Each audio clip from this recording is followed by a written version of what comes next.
Selain Mas Triandika di studio, kita sudah bergabung juga bersama dengan ada Prof. Karim Suryadi yang akan bergabung bersama kami melalui sambungan Zoom. Selamat siang, Prof. Karim. Assalamualaikum. Selamat siang, Alfad. Waalaikumsalam warahmatullahi wabarakatuh. Wah, Prof. Karim sepertinya juga sumringah seperti yang dipancarkan oleh PDIP dan juga P3 nih pada siang hari ini, Prof. Kalau Prof melihat dari komunikasi politik yang ditampilkan oleh kedua belah pihak ini, apakah kemudian akan memberikan satu output yang signifikan, mungkin masuk ke kandidasi mungkin? Ya, menurut saya itu sebuah hal yang kepatutan yang wajar ya. Kenapa saya bilang sebagai kepatutan yang wajar? Karena meskipun ukuran partainya beda antara Mas Yono dengan Bu Mega, tapi mereka adalah ketua partai politik. Dan itu artinya sebagai mitra yang sejajar memang harus seperti itu. Dan ini memberikan pertanda baik bagi kerja mesin partai yang akan mereka jalani. Sebab ketika dua partai, tiga partai berkoalisi atau istilah PDIP itu bekerja sama, maka kedudukan dan kesetaraan itu akan menjadi oli atau mesin pelumas yang akan melumasi kerja mesin partai. Itu yang pertama. Jadi saya melihat itulah modal yang dibangun oleh Ibu Megawati dalam menyambut mitra kerjasamanya, dan saya yakin itu juga nanti akan diperlihatkan bagaimana dia akan menyambut bekerja sama mitra koalisi yang lain. Ya, meskipun kita sudah mendengar sayup-sayup ada juga partai lain yang bergabung, tapi kita memang belum diperlihatkan kepada kita bagaimana pertemuan antara ketua umum partai itu. Jadi saya menangkap itu sebuah bukan hanya ucapan selamat datang gitu ya, kemudian hospitality, tapi secara politik itu menegaskan bahwa secara organik kepartaian mereka kerjasama dan bekerjasama untuk memenangkan calon presidennya. Nah, pertanyaannya apakah itu merupakan kode bagi wakil presiden? Menurut saya belum gitu ya. Artinya meskipun peluang wakil presiden datang dari P3 bisa saja, tetapi tidak bisa dikaitkan dengan konteks bagaimana cara Ibu Mega menjamu ketua Partai Persatuan Pembangunan ini.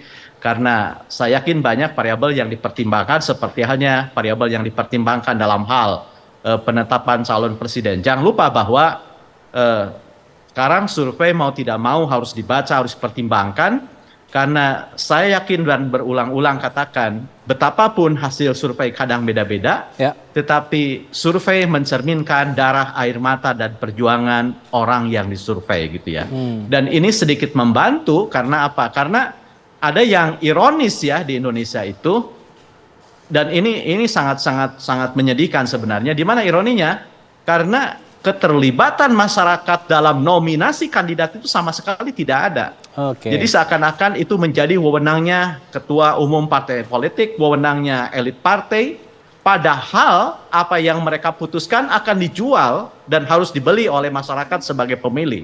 Tapi Prof, ketika itu tidak ada sama sekali peran serta. Jadi saya pernah mengatakan bahwa dalam hal penetapan calon presiden, calon wakil presiden, demokrasi kita itu seperti demos ya, demos tanpa kratos. Jadi seperti pemerintahan tanpa rakyat gitu ya. Karena rakyat sebagai pemilih tidak diajak. Nah, mudah-mudahan saja tetap tinggi keterlibatannya, mudah-mudahan saja pilihan para elit politik itu berterima dengan selera, dengan pilihan dan kebutuhan masyarakat, sehingga tetap nanti masyarakat akan tetap bergairah dalam memberikan suaranya di hari pemungutan suara.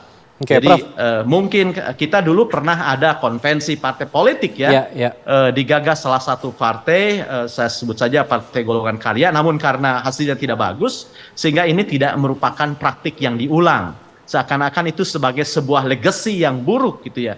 Padahal kalau dilihat dari prosedur keterlibatan masyarakat lumayan bagus gitu ya.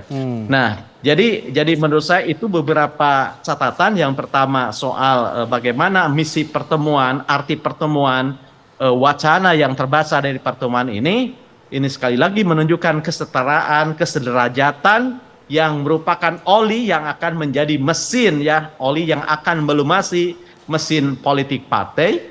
Yang kedua, ini juga menegaskan bahwa seakan-akan urusan capres cawapres itu menjadi urusannya elit partai, ketua umum partai. Benar bahwa peserta pemilihan umum itu adalah partai politik.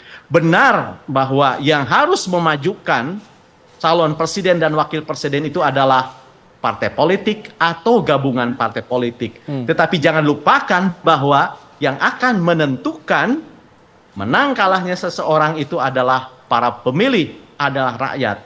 Jadi bagusnya rakyat juga dilibatkan. Nah, saya melihat bentuk keterlibatan itu paling tidak setidaknya bisa diteropong dari hasil survei. Jadi wajar jika ketua umum, pimpinan partai memberikan tempat memperhatikan hasil survei, karena itulah salah satu cara yang bisa digunakan. Sebab hasil survei itu adalah darah dan air matanya kandidat. Prof, tapi apakah kemudian hasil survei tadi murni benar-benar menyalurkan aspirasi rakyat? Karena kan bisa saja ada beberapa tokoh yang mungkin tidak terlintas di benak masyarakat yang disurvei pada saat itu, yang sebenarnya punya kapabilitas yang lebih bagus begitu. Ya, bisa seperti itu. Dan sering saya katakan bahwa hati-hatilah membaca hasil survei ya. Hasil survei yang tidak menunjukkan metodologinya itu jangan percaya. Tapi kalau metodologinya jelas, kemudian hasilnya teruji dengan hasil survei lain, itu boleh dipercaya. Nah, apakah sekarang hasil survei kandidat ini mencerminkan kinerja sesungguhnya? Tidak. Kenapa tidaknya? Bukan karena cacat metodologis, belum tentu karena cacat metodologis ya.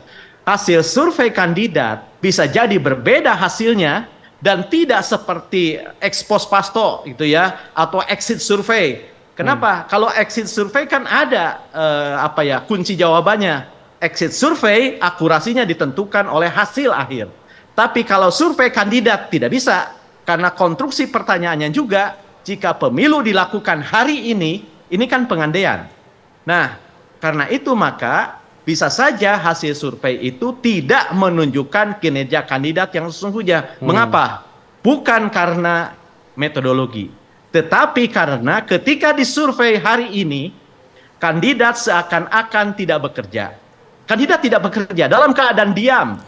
Padahal komunikasi politik itu ibarat pertarungan gulat, di mana strategi yang satu dikanter oleh strategi yang lain. Jadi kalau sekarang keluar 3 besar calon presiden, Ganjar Pranowo, Prabowo, Anies Baswedan, seperti itu urutannya. Ketika dalam praktik komunikasi politik, kemudian disurvei, hasilnya bisa terbalik, hasilnya bisa terbeda, karena strategi yang dilakukan oleh Ganjar Pranowo untuk meneguhkan dirinya, dikanter oleh Prabowo Subianto, dikanter oleh Anies Baswedan. Jadi hasil survei itu mencerminkan preferensi pemilih dalam keadaan diam.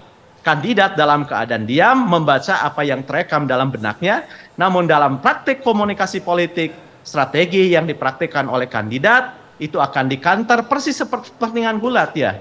Sehingga bisa jadi kandidat yang dijagokan sebelumnya, namun ketika sudah bertempur dan mendapatkan serangan bertubi-tubi, atau kan ada 3 ya, dia harus acclaims misalnya. Dia harus memujikan sesuatu, mendengungkan sesuatu gitu tentang keyakinan-keyakinannya. Kemudian yang kedua, dia harus menyerang, attacking, dan yang ketiga dia harus mempertahankan diri atau membela diri. Nah, itu semua akan menunjukkan bagaimana kapasitas dia sesungguhnya, dan itu yang akan menjadi hasil akhir dari proses komunikasi politik. Saya ingin ke Mas. Oke.